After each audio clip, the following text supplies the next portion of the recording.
Bienvenue sur Amel Alice Stories. Je n'aurais jamais cru qu'une seule phrase puisse faire voler en éclats un mariage.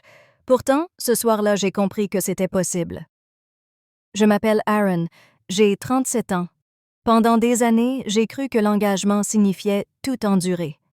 Les sautes d'humeur, le silence radio, les mots qui blessent plus que des couteaux. Je me disais que l'amour était la patience, qu'un vrai homme encaisse sans se plaindre, que rester était synonyme de réussite et partir d'échec. J'avais trompé sur toute la ligne. Nous étions ensemble depuis 9 ans, mariés depuis 6. De l'extérieur, nous semblions solides. De belles carrières, un appartement confortable, des week-ends réguliers, des amis communs. Derrière des portes closes, cependant, quelque chose s'était lentement rongé depuis longtemps. Pas des disputes, pas des cris, mais une dégradation plus subtile. La distance déguisée en normalité. L'affection réduite à l'habitude.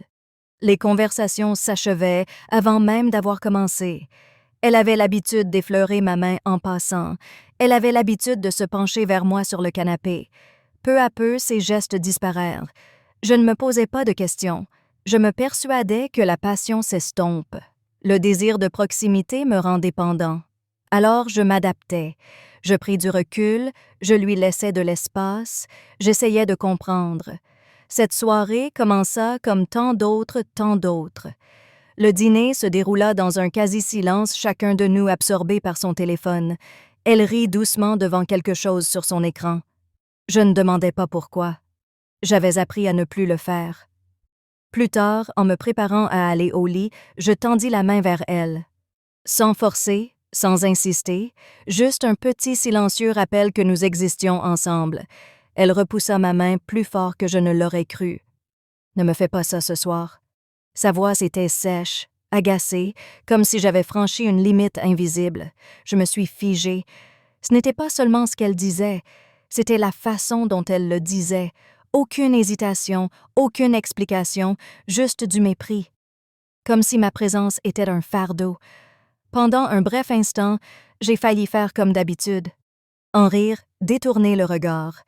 C'était fini, j'ai fait comme si de rien n'était. Mais quelque chose en moi a changé.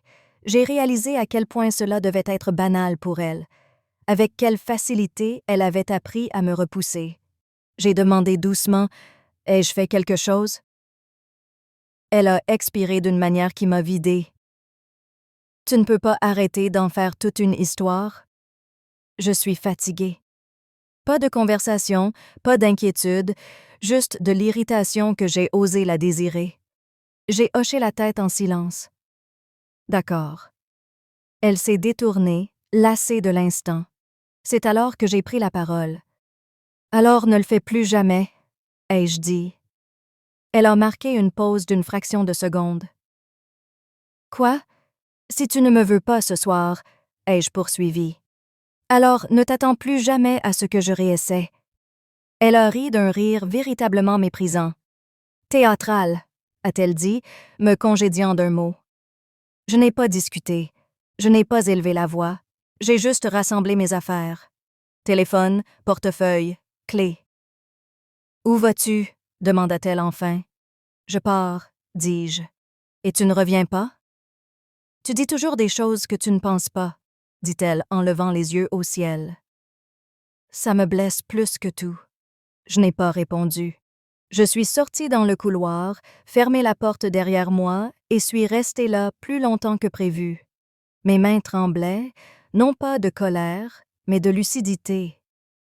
À cet instant, j'ai réalisé à quel point je m'étais laissée aller. J'ai dormi dans ma voiture cette nuit-là, non pas parce que je n'avais nulle part où aller, mais parce que j'avais besoin de calme, pas de tension, pas de rejet, juste de l'espace pour réfléchir. Au matin, je savais que je ne pouvais plus faire semblant. J'ai envoyé un court message. Je prends un peu de temps. Il faut qu'on parle. Elle ne répondit pas. Les jours passèrent. Quand elle finit par appeler, son ton n'était pas inquiet, mais agacé. « Tu as fini ta petite crise? » C'est là que tout s'est éclairé pour moi. Je lui ai dit que je déménageais. « Tu pars pour ça? » demanda-t-elle sur la défensive. « Non, dis-je. Je pars parce que ce n'était pas le moment. C'était tout. » Elle m'accusa d'insécurité, de surréagir, d'avoir gâché des années pour une mauvaise nuit. Mais ce n'était pas une seule nuit, c'était des années de souffrance, des années à me convaincre que la tolérance était la même chose que l'amour, des années à endurer le rejet parce que je pensais que vouloir de la proximité me rendait faible. Je fis mes valises sous son regard, les bras croisés, l'incrédulité se lisant sur son visage. Elle s'attendait à ce que je m'arrête, que je m'excuse, que je me retire. Je ne l'ai pas fait. Alors que je sortais pour la dernière fois, elle m'a dit « Tu vas le regretter ». J'ai regretté quelque chose, de ne pas l'avoir quitté, mais le temps qu'il m'avait fallu pour comprendre que l'intimité n'est pas seulement physique. C'est une permission émotionnelle, un désir mutuel.